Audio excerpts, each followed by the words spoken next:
4 o'clock. Since it's 4 o'clock, we'll go ahead and get started. We expect you to scan that material that you've been given. There will be a test at the end. So, but in the same time, given your full attention to Mr. Paul Van Olsen. Yes, ma'am. So he will start out. Lindsay will follow later on. Oh, thanks. In theory, I'm connected by the headset, so I'll leave that there. My name's Paul Von Olsen. I'm an attorney with Marlowe, Woodward & Huff in Yankton, South Dakota. I've been practicing for about 12 years, attended the University of South Dakota. Our practice covers a lot of ground, but I work in the estates and wills and trust planning department. One of the things we do is help clients prepare medical agency planning for incapacity. Now, we're all day to day, I guess is what we could say. But as life continues and develops, you become aware of things that are going to have an effect on you as you go through your life. And so you spend more and more time visiting your good friend, the doctor. And, of course, doctors and lawyers have sort of a Cain and Abel sort of relationship. And so I may speak of doctors in a way that's not always the friendliest, but I mean it with goodwill, because we do try to cooperate to make everyone's best interests come forward. The problem is both doctors and lawyers are bound by ethical codes that limit the scope of their action. Now that's a good thing with respect to doctors, because they're allowed to cut you under certain circumstances. I'm not. But that brings us to the first point, which is that in the eyes of the law, a lot of what doctors do is not very pleasant, and if you hadn't consented to it, would be an assault. Would be, any unconsented medical procedure is a battery. And so what makes it not a battery? Because he's still cutting you, he's still, if there's blood on the floor, why is this not an assault? The answer is consent, because you understand that the doctor has knowledge and skill and can assist you by doing things that would otherwise be considered criminal acts. So the key is this doctrine of informed consent. And what I'm going to be talking about mostly is legally, how do you communicate that informed consent to your care providers so that legally there is a consequence if they don't do what you want them to do.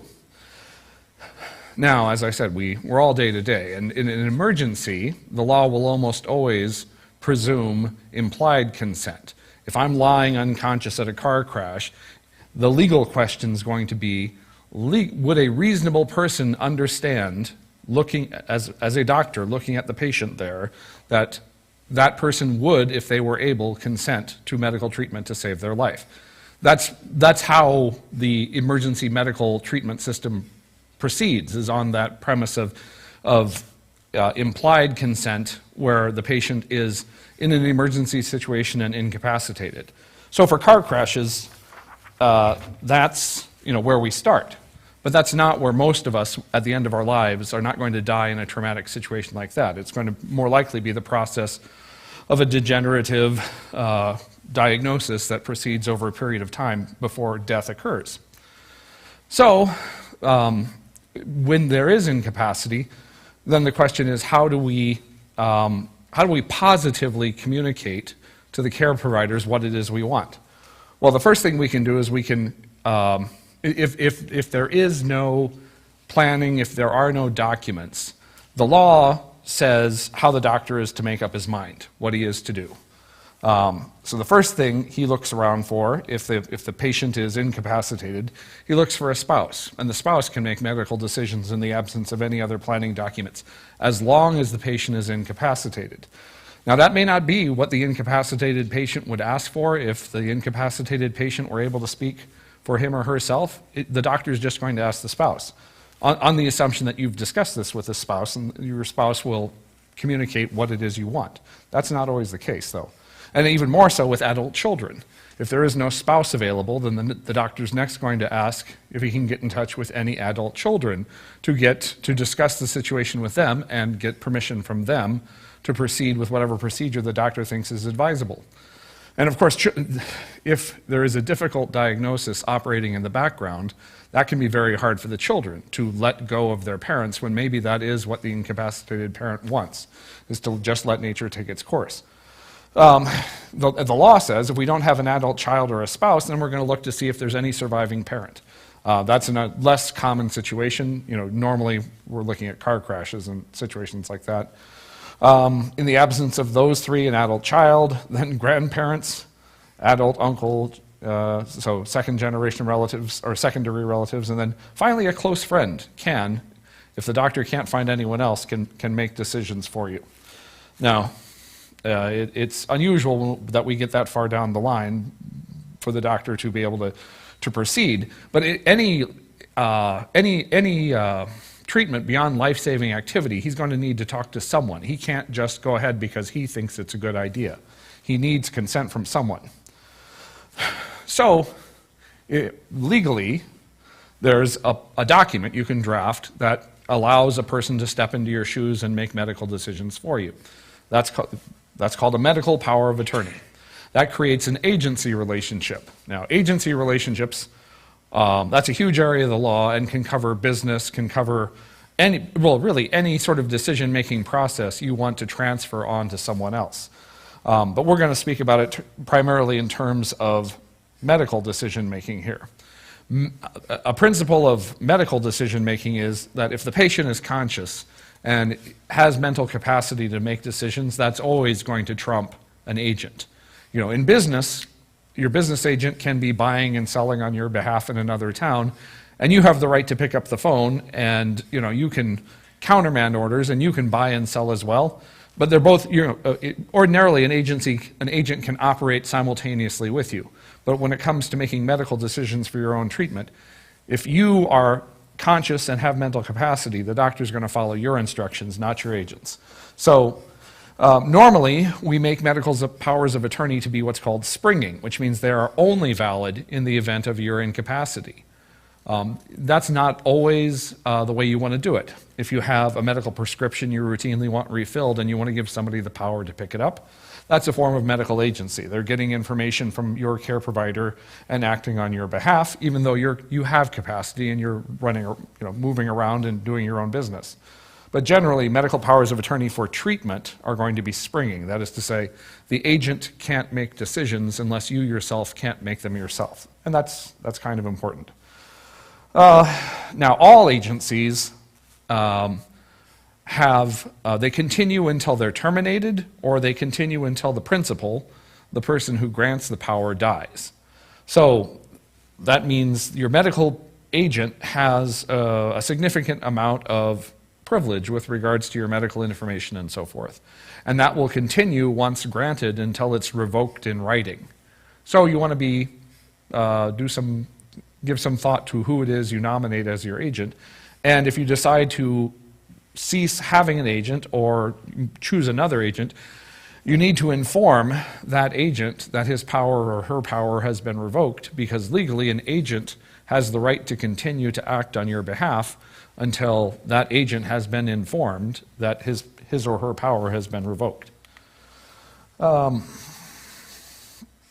So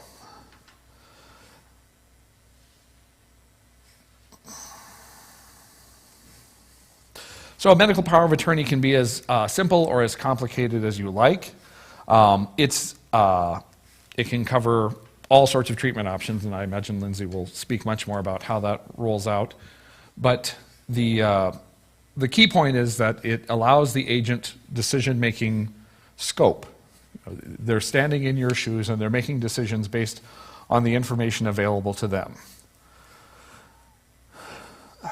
That's often incorporated with a living will to set a boundary in end-of-life circumstances on the agent's scope of decision-making power.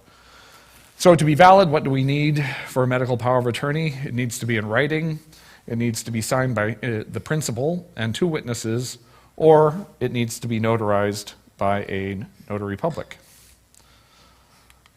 And let's see. So, if you have created an agent, your agent is generally able to make whatever decision they like. In end-of-life circumstances, you may not wish the agent to have that much decision-making authority. You might wish for the agent to be kept to a script, basically, of things that will happen at certain points when the diagnosis, when When the diagnosis reaches a certain point, and when the whatever diagnosis has progressed to a certain point, you might just wish for one particular action to be taken, and you'd like to take the agent's scope of action away.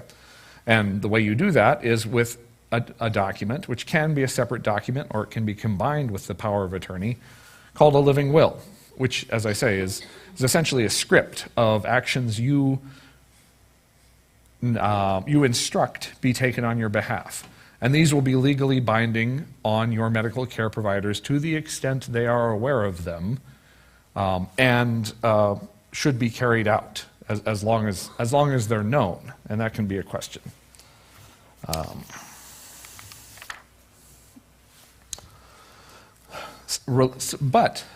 So how do you make sure your living will gets carried out? Well, there is a related document called the Medical Orders for Scope of Treatment.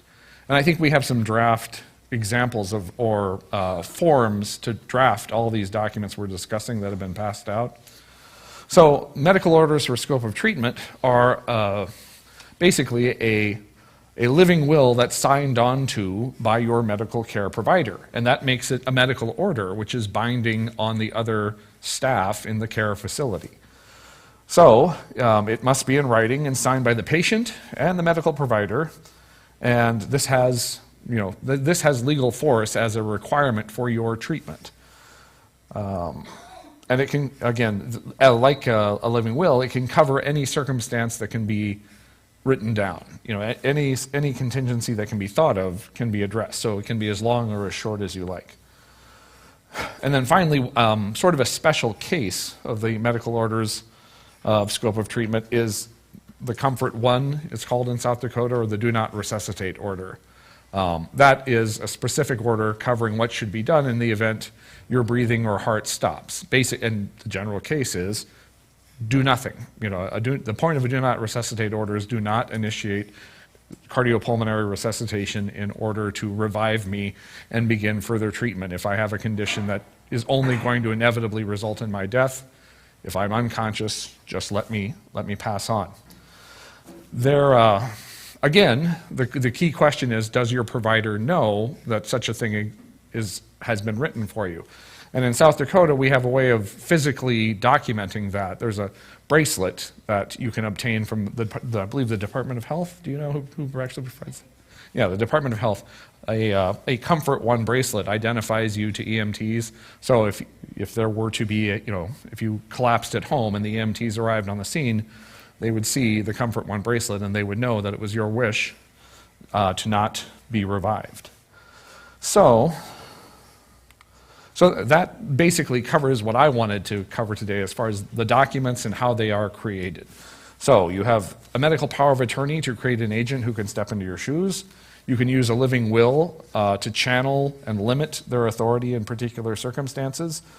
Similarly, you can draft medical orders for scope of treatment that are signed on to by your medical care provider and provide an actual actionable document for your medical care providers. And then a Comfort 1 or a Do Not Resuscitate order is the final document you might wish to draft. So, are there any questions then?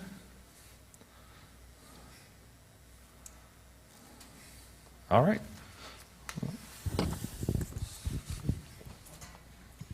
I just want to make a point on the Comfort 1.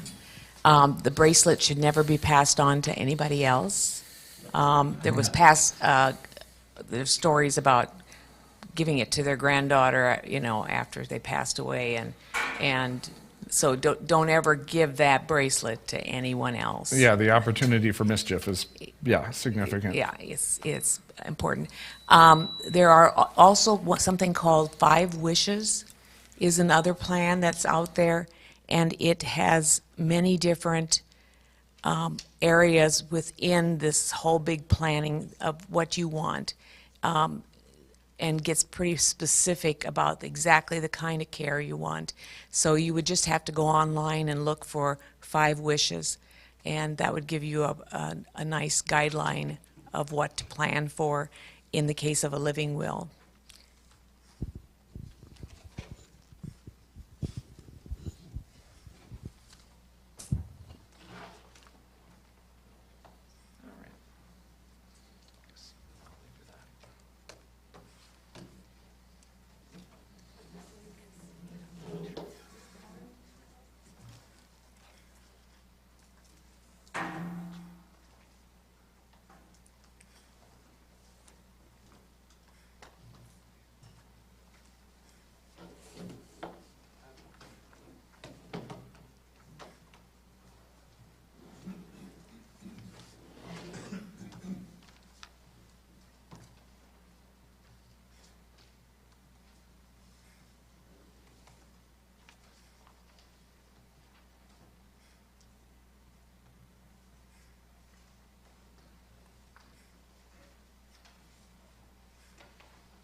How do I sound? It's not on, I don't think. Is the unmute, is it unmuted? How about now? There we go. Okay. All right, I'm not really a public speaker, so this is a stretch for me. I was asked to talk about the utilization of advanced directives in healthcare from a social work perspective. I'll try not to repeat anything that Paul's talked about. There were a couple of things he touched on that I was glad he touched on that I will probably also cover, but I am Lindsay Unruh. I think most of you probably know who I am. I am your local healthcare social worker. I work at Freeman Regional, and I've been working in this field for about 10 years, so I don't know everything yet, but I have a little bit of experience. Out of curiosity, how many people here already have an advanced directive in place? Quite a few of you. It's a little like preaching to the choir. I think some of you have experience in this as well and could probably teach me some things. So, talked about what some advanced directives are. We often see power of attorney, living will, and the most orders would be the most common. There's the comfort one would be another one. We don't see a ton of those, or I don't. Maybe in the clinic there's more of those, but I do want to mention, if you don't have a power of attorney and you're incapacitated, it is possible your loved one may have to get conservatorship or guardianship. So one of the reasons to have a power of attorney in place is so they don't have to go through that process. That's a process that goes through the court system. Paul could probably share more about that. But when it comes to working with financial institutions, insurance companies, healthcare facilities, they want to see that documentation. And if you, even the phone company, if you're not in an account and you don't have a power of attorney to fax over, they will not work with you. So that's just kind of a plug on why you should pursue. As I mentioned, there's a lot of entities that require formal documentation. We often reference these documents when assisting patients to make decisions about their care. There's no template for aging. How and when we experience changes related to aging or a disease process is varied. So most of the time, when these decisions need to be made, the situation may not be what we thought it was going to be. When we started planning, there's a lot of emotions, perspectives, life experiences that impact how we view the current situation. So when we fail to think about things ahead of time, a lot of times we end up in a crisis situation and there's no clear direction, and especially for the loved ones that are left making decisions, this can be a very guilt-ridden process if they aren't aware of what you would have wanted. I've sat with families who have felt that stress of making decisions that may have long-term implications, and sometimes there's conflict in the family because everybody has a different opinion. So I think it's important to know that without advanced directives, next of kin law goes into place, which you talked about. Sometimes people think, well, I'd pick my spouse anyway. However, like I said, if you don't have that paperwork in place, it doesn't really matter who you would have picked. They will still probably have to go through a lot of paperwork, possibly court system, in order to help you if they need to work with your insurance or bank or any of that. So, and if you have done this on behalf of someone else as a social worker, from the bottom of my heart, you're so appreciated. We love the people that are willing to take on being that person for somebody else. It's a burden then that we as a healthcare facility don't have to navigate, because truthfully, we don't want to make decisions for other people. I have to remember to do this. Okay. So, utilization. The first step to using an advanced directive is to actually have a copy. So if you have one, I highly recommend make sure that your local healthcare facility has a copy. Your loved ones have a copy, you know, the person that's going to be doing that for you. If it's in a bank lockbox that you can't get to when you're in the hospital, it doesn't do a whole lot of good. So a lot of times when I ask people if they have one, yeah, it's somewhere in their filing cabinet. And until we actually see it, we can't use it. So, oops, don't want to mess with that. Competency is its own subject, but just because we have a copy doesn't mean it's in effect. It doesn't mean that that person gets all access to your healthcare records or anything like that. It has to be activated to actually be used. We just want a copy because you never know what might happen where you're going to need it. So we use that document to clarify goals of care. Like Paul said, they're all written very differently. Some of them do have a lot of specific information and are helpful when it comes to deciding what kind of treatment we want to get or don't want to get. It also allows us to establish connection with the right person. Sometimes your power of attorney is one that lives states away, but there's somebody in the room, and if we don't have it, that person in the room might end up making decisions instead of the person that you had designated. So it does help establish that relationship. There's a lot of situations that can be left to interpretation. So it's good to have a lot of conversations with that person so they know how much you want. It's, you know, if the doctor says, well, there's a 50-50% chance that they could improve or not improve, and maybe you've told them, well, I wouldn't want to be long-term on life support. That power of attorney has to think about how long do I wait to make a decision. So make sure that you're thinking and having those conversations with the person that you've designated. On the long-term care side of things, we often, as part of the referral process, if somebody doesn't have capacity, we'll ask right away, who is their power of attorney?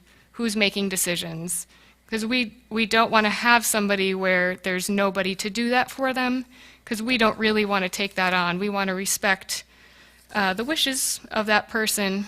So that's very important. It's often one of the first documents we get from families. It also helps us establish a primary contact. And then we do use it as conditions change. And in long-term care, it's often a much slower, gradual process. So we do refer to that document. There may be a period of time where that power of attorney is supporting the resident, like the resident isn't making decisions, they're a part of it, but that power of attorney can help support and has had those conversations with them, and we always appreciate that input as well. So, let's see. Okay, the other thing, one of the first forms that we sign is code status. And so you talk about a DNR or a do not resuscitate. I highly encourage everyone, it doesn't matter how old you are, but talk to your primary care provider about the realities of CPR as you age. Because getting CPR when you're 20 is not the same as when you're 80. So really talk to your providers about what that looks like. And then obviously your comorbidities can play into that too. So, selecting your power of attorney. Who do you want to make decisions? I would say the right person is more important than proximity, so just because you have a child that lives close doesn't mean they're the right person. Sometimes we have people from out of state that are much more involved than the child who lives locally. So make sure that that person knows what you want and is the kind of person that is going to be respectful of your wishes. If you have multiple powers of attorney, which is possible, the way that that's written, and maybe I should ask you about this afterwards, but if it's written where they all have equal joint power, there are times where they have to reach a consensus. It's not always easy for 3 or 4 people to reach a consensus. So be mindful of that as you have it written out, that that language can make a huge difference. Even close families disagree at times. Is this person available when needed? Do they answer their phone? Or do they text you back 5 days later? Are they easy to reach? That's another thing to consider. And then communicate, communicate, communicate. Let's see. So some other considerations. As a social worker, there comes a time with almost every resident, and it often happens in the hospital as well, where we begin to talk about end of life, treatment goals, goals of care. It can be uncomfortable, and sometimes people get a little defensive, but we try to start the conversations early because we don't want to end up in a situation where there's a crisis and now we're trying to make a decision. So, think about, are there circumstances that you would consider worse than death? This is different for everybody. We often hear people say, well, I want comfort care. But comfort care to one person means something different than to somebody else. So talk specifically. Do you want to be on a feeding tube or a ventilator? Think about CPR, the side effects, or even treatments for cancer, dialysis, things like that. Would you want to continue to live as long as possible, even if you're no longer able to recognize your loved ones? What are your physical limitations, cognitive limitations? Everybody has a point at which they might say, this is enough for me, and it's different for everybody. So those are some things to think about as you make your power of attorney or your living will and have conversations with family. All right, so what do you want the end of your life to look like? How long do you want to receive medical care? Can treatment be received in a facility? Do you have to travel to and from Sioux Falls or Mitchell or Yankton? Who's going to drive you? Am I able to participate in my activities of choice?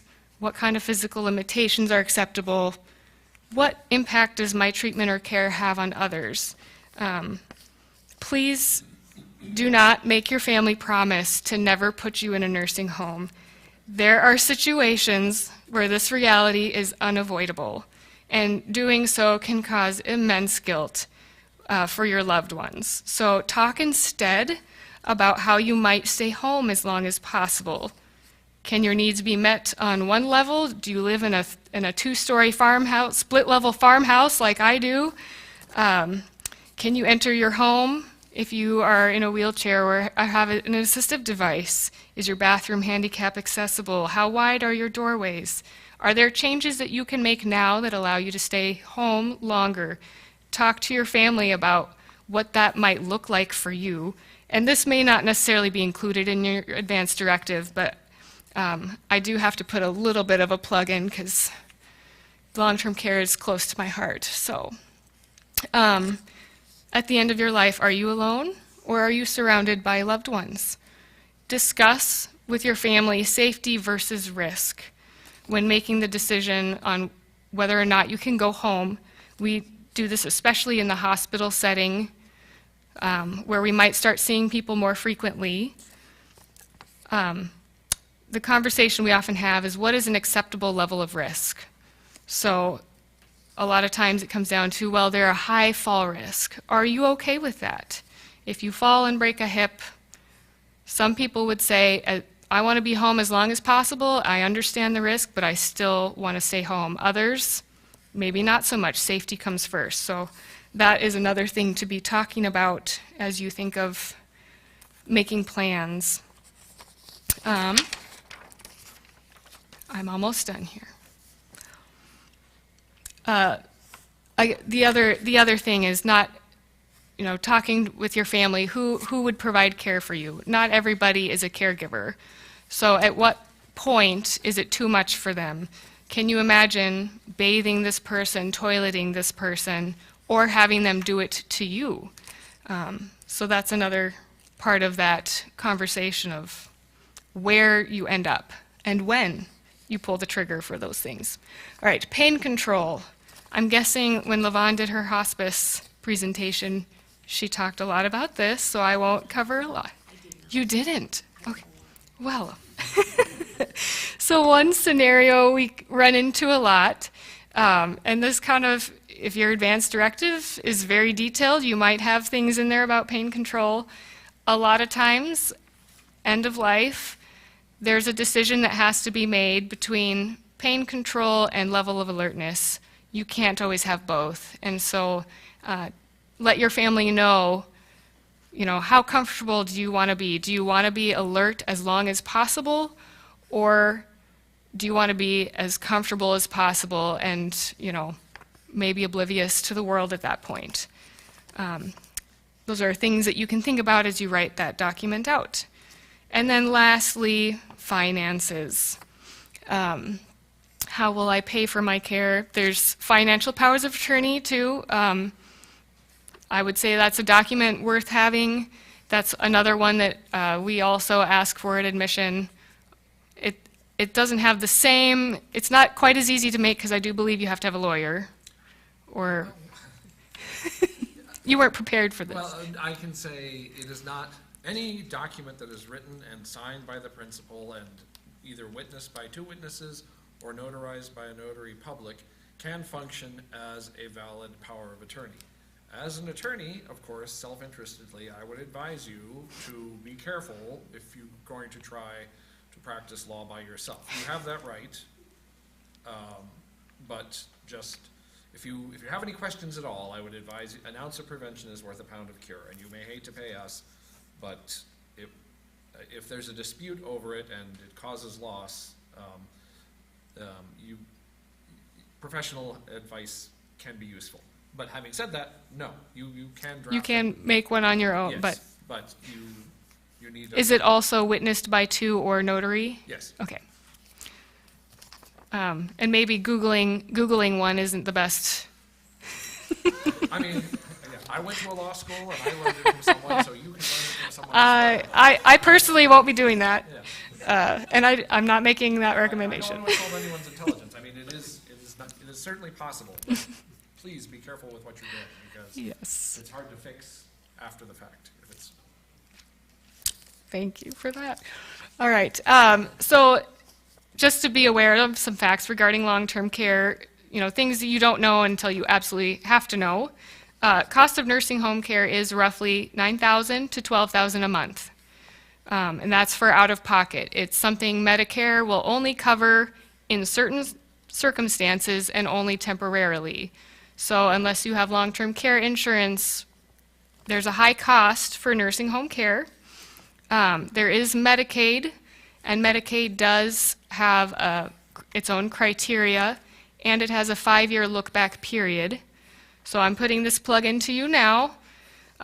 We live in a farming community. There's a lot at stake if you unexpectedly have to start paying $9,000 to $12,000 a month for your care.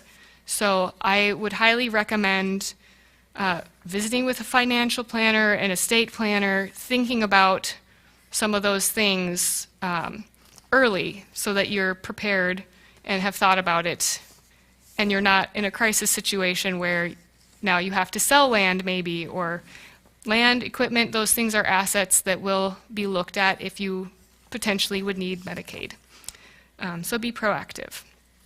And then it doesn't hurt to make sure there's somebody in your life that knows where all you have those things.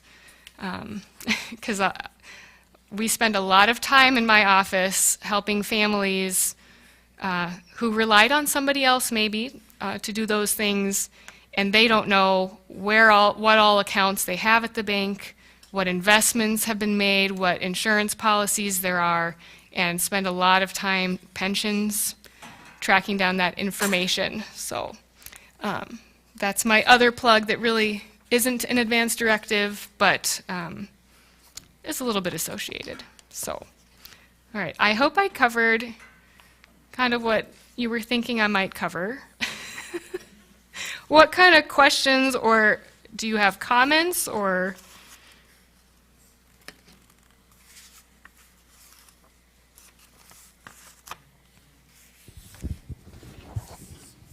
This is just a little aside.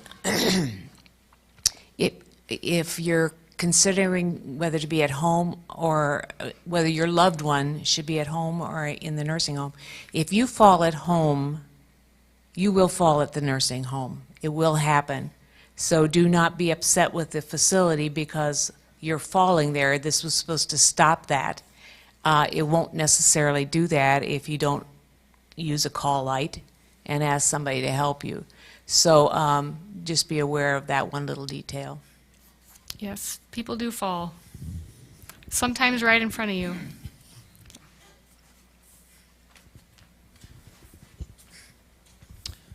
I never heard of a financial power of attorney. Can you explain that a little bit? Yeah, I'm going to let Okay. you do that. So we talked about medical powers of attorney being a form of agency. A business power or a financial power of attorney, we in our office, we call them durable business powers of attorney, because normally we draft a medical power of attorney and a business power of attorney because it's often the case within a family that the person you want being able to run your finances and, you know, get in touch with your utilities and so forth while you're incapacitated is not the same person that you want making end-of-life decisions. In theory, they could be combined into just one massive master power of attorney, but it's very usual for people to split those two up. Also because the person you will have making medical decisions for you, you know, at that time, you may not want them to have to worry about the business activities as well. Anyway, so they're both forms of agency. A medical power of attorney allows someone to step into your shoes and make medical decisions for you, just as if you were there with and both of these, you can put whatever limits you want to on the decision-making authority within the document that grants the power. So for business powers of attorney, that's a much longer document for us usually than a medical power of attorney. Medical power of attorney, usually the goal is to give the agent as much scope as possible because you trust this person and you think they understand your wishes and will carry them out. So you can try to script every little thing that they'll make decisions for, but that's usually not the best idea. With a business power of attorney, on the other hand, every business proprietor with whom you deal, if you want your agent to be able to interact with that person, you're going to have to deal with their expectations of what powers they believe their agent will need to be explicitly granted to step into your shoes and make those decisions for you. So, you know, banks, obviously, you want your agent to be able to make, withdrawals from your accounts in order to pay your medical bills while you're incapacitated. You'll want to talk to your insurance company. So the insurance company may have specific language about, terminating a policy or something like that. We would start off with general language saying, can make any transactions necessary for, what my agent believes to be my best interest with regards to, any insurance policies in my name. Online accounts, that's one that you may need to get into someone's email account, and the only way you'll be able to do it without a 9-month court battle is with a durable business power of attorney giving your agent the power to access your account. Utilities, so we don't think about all the little business interactions we have in our day-to-day life, but if you were taken out of the picture, how would those interactions occur without somebody able to step into your shoes and carry them on? So that the document that empowers someone to do that for you is your durable business power of attorney. And in this day and age, just being someone's spouse will not get you very much respect, when you're dealing with a call center, in another continent about getting access to your spouse's accounts. So, it follows the same rules. It needs to be in writing, needs to be signed by you and 2 witnesses, or signed by you and notarized by a notary public. And We do have notary republics at Freeman Regional. We have like 3 or 4 of them. And one of them is here in this room. So if you do need something signed. yeah, and banks almost always have one. Yeah, I guess, law offices, just about everyone in our building is a notary. So that's useful just to show that it was actually you that actually signed the document. So, yeah, that is the business power of attorney, the financial power of attorney or the business power of attorney. And, yeah, as far as, it's a good part of estate planning is thinking about who your agents will be in the event of incapacity, because as I said, most of us will not just die. There'll be a period where, we slowly, lose the ability to care for ourselves and need to hand things off to somebody else.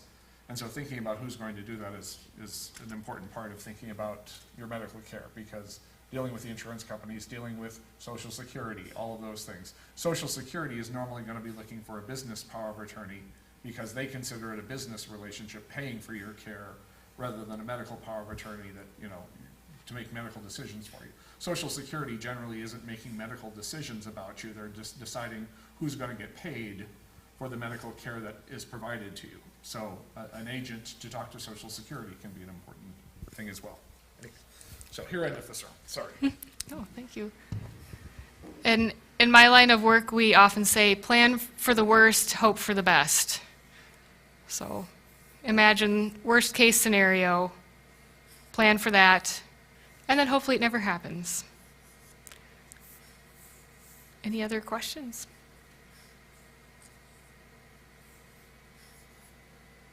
All right.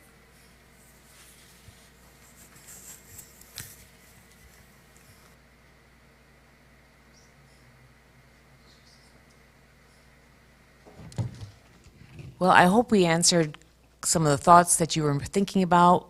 What would this session be like? We touched on a lot of details here, and it's not something to be done lightly, but you need to have something in place for that end of life, and we will all have that, unless the rapture happens first or whatever. So unless you have any other questions, we would be done. We invite you to visit and certainly come up and talk to Paul and to Lindsay and ask questions. And thank you so much for coming. Levon, are you going to reschedule the session? Oh, thank you so much. Right now, we're looking at April 19. Pastor Randall will not be able to make it to that session, and so Nathan and Pastor Spencer will do that by themselves, but that's what we're looking at this point, and we'll make that final decision in a week or two. So this was the 5th session, but not really. This was the 4th session, but hard to believe what a week can do for weather, isn't that true? So, all right, you're free to go and free to ask more questions if you want. Thank you so much for coming. And thank you to our speakers as well, very much.